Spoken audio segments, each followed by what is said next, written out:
বেগম খালেদা জিয়া অতি শীঘ্রই এই ফেব্রুয়ারি নির্বাচন দেখবে।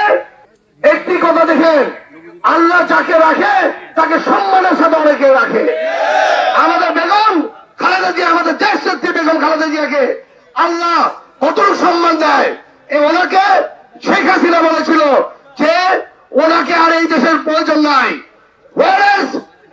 সে দেশ ছেড়ে পালিয়েছে, তার নেতা কর্মীকে রেখে পালিয়ে গিয়েছে।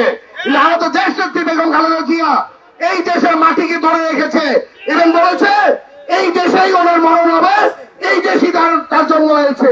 এই দেশ ছেড়ে চাইলেই এবার শেখ হাসিনার পতন ইনশাল্লাহ দেখে গিয়েছে। আমরা আশা করি বেগম খালেদা জিয়া, আমাদের দেশ নেত্রী বেগম খালেদা জিয়া অতি শীঘ্রই এই ফেব্রুয়ারি নির্বাচন দেখবে। এবার বিএনপি সর্বোচ্চ ভোটের মাধ্যমে ইনশাল্লাহ উনি আবার তিন জায়গা থেকে নির্বাচিত হবে।